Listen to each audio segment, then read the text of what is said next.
Okay, so imagine for a second that you are waking up this morning. You you reach for your phone to check the news, but the news is just terrifying. Right. You look at the data for the entire country, and the manufacturing output, the actual physical stuff we make from cars to toasters, has dropped by a third in just 4 years. And that's just the numbers on a screen. Yeah. Right? You walk outside, you look down the street, and one out of every 4 people you see is unemployed. And we aren't talking about between jobs or considering a career change. No. We are talking about destitute. No safety net. No savings. That is the reality of March 4th, 1933, the day Franklin Delano Roosevelt takes the oath of office. It's hard for us to really grasp the vibe of that moment today. Oh, absolutely. It wasn't just a bad recession. It felt apocalyptic. It did. The mood wasn't just gloom. It was panic. And it was revolutionary panic. You have to remember, in 1933, democracy looked like it was failing. Capitalism looked like it was broken. People weren't just worried about their next paycheck. They were worried about whether the American experiment was actually over. Welcome to the Deep Dive. Today, we are unpacking the New Deal. We all learned the basics in high school history class, the dams, the murals, the alphabet soup of agencies like the CCC and the WPA. Sure, the acronyms. But our mission today is to go much deeper than the acronyms. We need to answer a really uncomfortable question. Was this program the savior of American democracy and capitalism, or was it a series of contradictory, chaotic experiments that actually dragged the Great Depression out? It is the ultimate historical tension. Yeah. And to understand it, we have to look at how the administration tried to, for lack of a better word, rationalize a collapsing economy through massive, unprecedented government intervention. Before we get to the cure, though, I want to spend a minute on the sickness, because the statistics from 1929 to 1933 are honestly just mind-bending. They really are. We mentioned unemployment hitting 25%, but there's this other monster lurking in the data that I think is even scarier: deflation. Prices fell by 20%. Right. And I think for a modern listener, deflation sounds deceptively nice. Huh? Who doesn't want cheaper groceries or, cheaper gas? Of course. If I have $10 in my pocket and prices drop, I'm technically richer. Exactly. If you have cash under the mattress, you're winning. But the problem is, almost nobody had cash. And more importantly, most people had debt. Deflation is an absolute catastrophe for debtors. Explain that. Well, imagine you took out a mortgage in 1928. You borrowed money when $1 was worth $1. Now, suddenly, prices and wages have collapsed.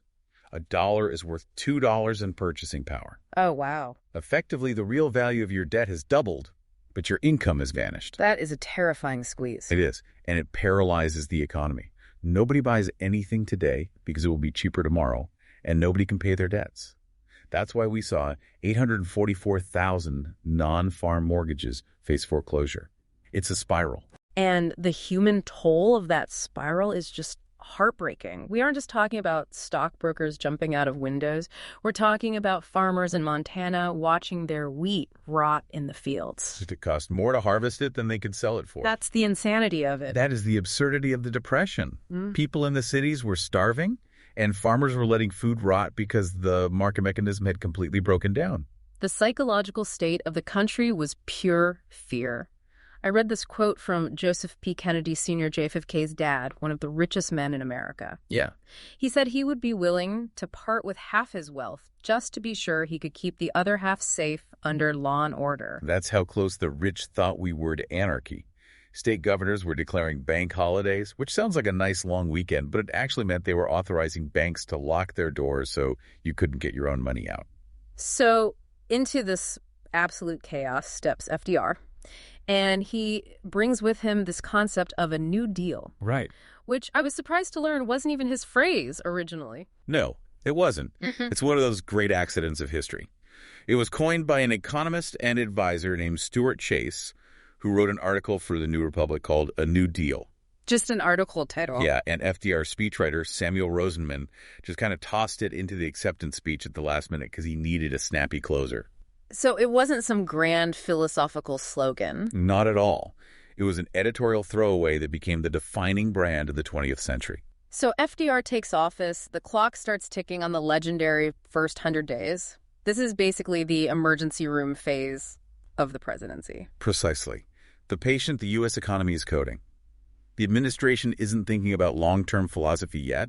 They are throwing everything at the wall to see what sticks. And they had a framework for it. They did. The framework we call the 3 Rs: relief, recovery, and reform. And he didn't do it alone. He had his brain trust. And I have to highlight Frances Perkins here. She becomes the Secretary of Labor, the first woman in the cabinet. A total powerhouse. And the story goes that she basically held the administration hostage before she accepted the job. She did. She was arguably the most visionary person in that room. She sat down with FDR and said, I am not taking this job unless you commit to a priority list. And what was on the list? Her list was a 40-hour work week, a minimum wage, ending child labor, and establishing unemployment insurance. She basically wrote the modern labor market on the back of a napkin before day one. She really did. But before they could do any of that, they had to stop the bleeding. The immediate heart attack was the banking system. Right, because bank runs were becoming a self-fulfilling prophecy. And we have to explain this because it's so foreign to us today. In 1932, if a bank made bad loans and ran out of cash, it just closed. And your savings? Gone. Vaporized. Zero. So logically, the moment I hear a rumor that the bank across town failed, I'm running to my bank to pull my cash out. Exactly. And you see me running, so you run too. It's a contagion. Between 1929 and 1933, 40% of all banks in the U.S. failed. That is nearly 10,000 banks. 10,000. So FDR's first move is the bank holiday. He shuts every single bank in the country for 4 days. It was a massive gamble. But the legislation wasn't the magic trick. The magic trick was the communication. The fireside chat. Exactly. March 12th, 1933. He gets on the radio. And 60 million people are listening. 60 million. And he just explains banking. He doesn't use jargon. He explains that when you deposit money, the bank invests it. They don't keep it all in a vault. And he famously says, it is safer to keep your money in a reopened bank than under the mattress. And the incredible thing is, people believed him. When the banks reopened, the lines weren't people taking money out. They were people putting hoarded cash back in. It stabilized the panic instantly. And then, to make sure it stayed stable, they passed the Glass-Steagall Act, which created the FDIC. the Federal Deposit Insurance Corporation. That little sticker on the bank window that says FDIC insured, that's the new deal. It's still with us. And it means if the bank fails, the government pays you back. Bank failures drop from 500 a year to less than 10. Now, I want to take a detour here because you brought up something in our pre-show notes that just blew my mind. Okay. We had thousands of bank failures. Our neighbor to the north, Canada, also had a depression. But how many bank failures did they have? Zero. Zero. Not one. How is that even possible? Were they just smarter? It wasn't about smarts, it was about structure. The U.S. had a system called unit banking. We had laws that effectively prevented banks from branching out. So you had thousands of tiny local banks? Right. And if you were a bank in a farming town in Kansas and the wheat crop failed, your entire loan portfolio collapsed. You had no diversification. Whereas Canada Canada had a system of massive centralized banks with branches across all provinces. So if the wheat crop failed in Saskatchewan, the bank was fine because they were making money on timber in British Columbia or manufacturing in Ontario. they were diversified. Exactly. Historian David Beto points this out as a massive missed opportunity. If the U.S. had allowed branch banking earlier, the Canadian model, the financial crisis might have been a blip rather than a catastrophe. That is a fascinating what if. But okay, the banks are open, but money is still tight. This brings us to one of the most controversial economic moves, breaking the gold standard. This is huge. And we need to simplify it because people's eyes, they glaze over when we talk about gold. Right. Under the gold standard, every dollar you print has to be backed by a certain amount of gold in a vault. Which sounds responsible. It keeps inflation down. It is responsible until you have a crisis. Because of that rule, the Federal Reserve was in handcuffs. They needed to print money to stop that deflation we talked about earlier, but they couldn't because gold was flowing out of the country. So FDR cuts the cord. He suspends the gold standard and lets the dollar float. He devalued the dollar. And by doing that, he broke the deflationary spiral. Suddenly, the Fed could increase the money supply. Prices stopped falling. And what was the impact of that one move? Well, according to economist Christina Romer, this decision alone raised industrial production by 25% until 1937. It was arguably the single most important economic decision of the entire New Deal. Okay, so the emergency room work is done. The patient is alive. Now we move into the alphabet soup era. This is the first New Deal, 1933 to 1934. And this is where the administration starts acting like a laboratory. Experiments is the right word. Some were brilliant, some were, well, disastrous. Let's look at the AAA, the Agricultural Adjustment Administration. This one is the hardest for me to wrap my head around. The problem was overproduction. The paradox of plenty. Farmers were getting better at farming, producing too much corn, cotton, and pork. That huge supply drove prices down so low that farmers couldn't make a living. So the government solution was to destroy the food. It sounds insane, but yes. The AAA paid farmers to not plant crops. They plowed under 10 million acres of cotton. They slaughtered 6 million pigs. And this is happening while people in New York and Chicago are standing in breadlines. The optics were a nightmare. It was a moral paradox. How can you destroy food when people are hungry? But did it work economically? For the producers, yes. If you look at the cold economic logic, it worked. By artificially restricting supply, prices rose. Farm income doubled by 1937. It's a classic case of economic mechanics clashing with human intuition. Exactly. And the Supreme Court eventually struck down the first version of it, largely because the tax structure used to fund it was deemed unconstitutional. Then you have the CCC, the Civilian Conservation Corps. This feels like the program everyone remembers fondly. Oh, it's the most popular experiment.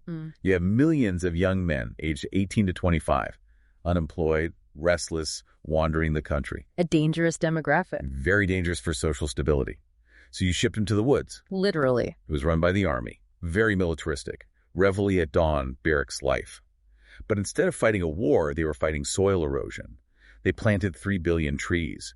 They built the trails in our national parks. It's a triple win then. You employ the young men, you send money back to their families, because the check went to the parents mostly, Right. And you build infrastructure. Exactly. But then we get to the controversial centerpiece, the NRA, the National Recovery Administration. The Blue Eagle. The Blue Eagle. This was the attempt to plan the entire industrial economy. The administration believed that cutthroat competition was the enemy. What do they mean by that? They thought businesses were driving prices and wages down to beat each other. So they essentially sanctioned cartels. Whoa! They did. They suspended antitrust laws. They told industries, steel, coal, poultry, to get in a room and write codes of fair competition. We will agree to pay this wage, and we will agree to charge this price. And they launched this massive PR campaign led by Hugh S. Stroudsson to sell it. A huge campaign. If you signed the code, you put a Blue Eagle poster in your window. It was like a badge of patriotism. There were Blue Eagle parades. If you didn't have the poster, you were boycotted. But economically, did it work? No. Most economists today look back at the NRA and cringe. It created monopolies. It raised prices for consumers right when people had the least amount of money to spend. It was a bureaucratic nightmare. And it led to the famous sick chicken case. Schechter Poultry. It's a constitutional law classic. The government tried to regulate a local poultry business in Brooklyn for violating the codes for selling a sick chicken. And the Supreme Court. The Supreme Court looked at this and said, wait a minute. The federal government cannot regulate a local butcher shop. That is not interstate commerce. They struck the NRA down in 1935. So the Blue Eagle crashes. But interestingly, while the agency died, the ideas survived. The precedent for a minimum wage and a 40-hour week started there. It did. And that brings us to 1935. The emergency is over, but unemployment is still over 20%. The crisis isn't ending. So there's a pivot. A big pivot. This prompts a shift in strategy. Historians call this the Second New Deal. This feels different. The first New Deal was save the sinking ship. The second New Deal is build a new ship. Exactly. It becomes more progressive, more permanent. It's about building a safety net. And the crown jewel is the Social Security Act of 1935. It is wild to think that before this, the U.S. was the only modern industrial country without a national safety net. It was a glaring gap. If you got old, disabled, or widowed, you were entirely dependent on private charity or your family. If your family was broke, you starved. And the Social Security Act changed that relationship between the citizen and the state forever. It did.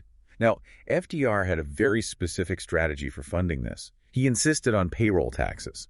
He didn't just take it out of general revenue. Why? This was pure political genius.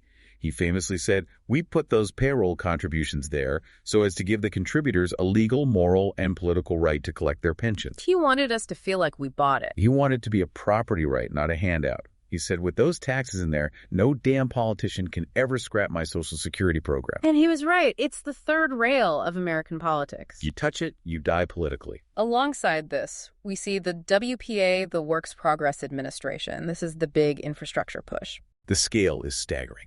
8.5 million workers. They built 650,000 miles of roads, 125,000 public buildings, LaGuardia Airport, the Triborough Bridge. Just incredible. But the WPA had a unique twist called Federal One. This is the ART program. Harry Hopkins, who ran the WPA, had this simple philosophy. Hell, they've got to eat just like other people. He meant artists, writers, and musicians.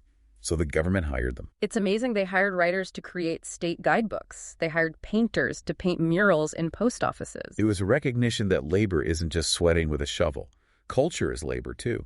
And it created a documentation of American life that we still rely on today. We also see the Wagner Act during this time, which supercharged labor unions. The National Labor Relations Act. It guaranteed the right to collective bargaining. This is why you see the massive rise of the AFL and the CIO in the late 30s. It gave workers a seat at the table. Now, I want to pivot here. We've been talking about the average American or the worker, but the reality of the 1930s was very different depending on who you were. Very different. We need to look at who was left behind. We often hear about FDR's Black Cabinet. But was the New Deal actually a good deal for African Americans? It is a massive paradox. On one hand, politically, the New Deal triggered a historic shift. 1936 is the year black voters left the party of Lincoln, the Republicans, and joined the Democrats. Why that shift? They felt FDR was the first president to actually try to help the poor, and they were disproportionately poor. But on the ground, in the actual machinery of the programs, discrimination was baked into the cake. The NRA we talked about, it was jokingly referred to as the Negro Removal Act. Why? Because the code set a minimum wage. If a factory owner in the South had to pay a minimum wage, he often fired his black workers and replaced them with white workers. The legislation didn't protect against that. And the AAA. Even worse. The government sent checks to landowners to stop farming. But in the South, the people actually working the land were black sharecroppers and tenant farmers. So what happened? The landowners took the government check and then evicted the sharecroppers because they didn't need them anymore. The money rarely trickled down. Why didn't FDR stop this? He's the president. It was a cold, hard political calculation. To pass any of his legislation, Social Security, the Banking Act's FDR needed the Southern Democrats. The South was a one-party region, and those senators were staunch segregationists. So if he pushed for civil rights... If FDR had pushed for an anti-lynching law, or tried to integrate the CCC camps, the South would have blocked the entire New Deal. So he traded the rights of black Americans for the economic survival of the program. He did. And nowhere is this more damaging than in housing. The Federal Housing Administration, the FHA, they revolutionized home ownership for white people, but they invented redlining. Can we break down exactly what redlining was? Because people use the term, but the mechanism is important. The government created maps to decide which neighborhoods were safe to insure mortgages in. They colored the best neighborhoods green and the risky ones red. And what made a neighborhood red? The manuals explicitly stated that a neighborhood was red if it contained, and this is a, quote, inharmonious racial groups. So if a black family moved in, the government declared the neighborhood uninsurable. Exactly. It wasn't just individual racism. It was federal policy. It cut black families out of the greatest wealth-building engine of the 20th century. Home equity. We are still living with that wealth gap today. That is a heavy legacy. What about women? You mentioned Frances Perkins earlier, who was obviously a powerhouse. Perkins was crucial. And Eleanor Roosevelt was a relentless crusader, often pushing for more than her husband could politically deliver. But structurally, the New Deal was built on the breadwinner model. The idea that the man works and the woman stays home. Exactly. The assumption was that there should be one wage earner per family. So relief programs prioritized men. Women were often excluded from the WPA or shunted into lower-paying sewing circles. It was an economic rescue mission, but it wasn't a social revolution regarding gender roles. So let's fast forward to 1937. The programs are running, production is up, banks are boring again, and then crash. The recession of 1937. What happened? I thought we were fixed. This is a cautionary tale that economists still study. FDR listened to the fiscal conservatives. They told him, the emergency is over, the debt is getting too high, you need to balance the budget. So he took the training wheels off. He did. He slashed WPA spending, he cut the CCC budgets, And simultaneously, those new Social Security taxes started coming out of people's paychecks, which reduced their spending power. It was a 1-2 punch to the economy. And the economy tanked. Yeah. Unemployment jumped right back up to 19%. It proved that the recovery was fragile and completely dependent on government spending. The private sector wasn't ready to stand on its own. Not at all. This leads to the big question, the one everyone debates. Did the New Deal actually end the Great Depression? The consensus among serious economic historians is not exactly. No. The New Deal halted the collapse. It relieved immense suffering. It built the infrastructure of a modern state, but it didn't bring full employment. Throughout the 30s, unemployment remained stubbornly high. So what actually ended it? World War II. The ultimate stimulus package. It was military Keynesianism. When the war started, nobody cared about balancing the budget anymore. We needed tanks, planes, ships.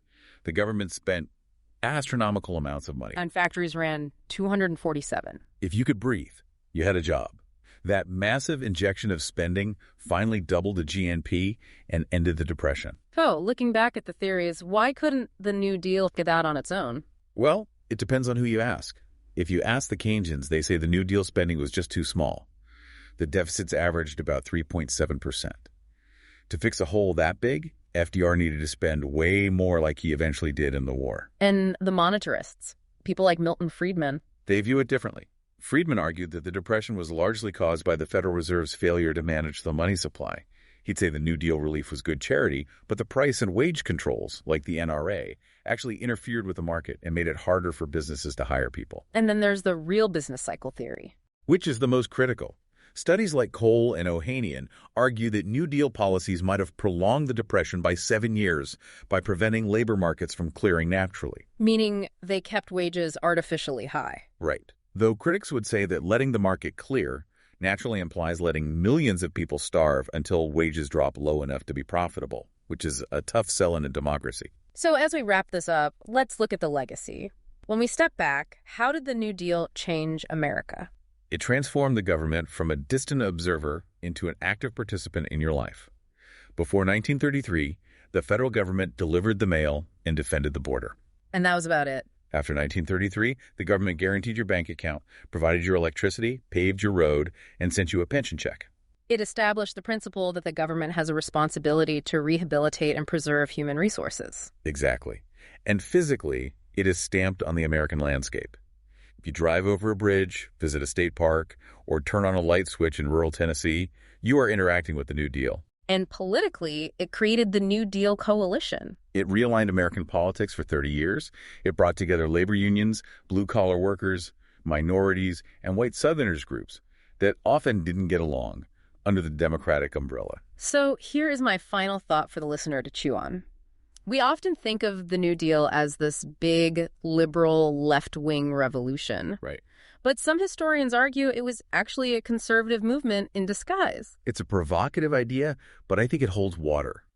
Look at the alternatives in the 1930s. You had Stalin in Russia ending unemployment through brutal communism.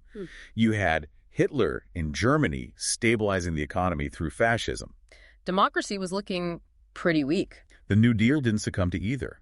FDR didn't nationalize the banks permanently. He didn't take over the industries. He reformed capitalism just enough to save it. So he gave the people enough security that they didn't turn to the extremists. Precisely. So was it a revolution, or was it just a rescue mission to save the existing system from its own worst excesses? That is the question. And in many ways, that tension between the free market and government security is the debate we are still having in every election today. The New Deal isn't history. It's the operating system we are still running on. Thanks for diving deep with us. Stay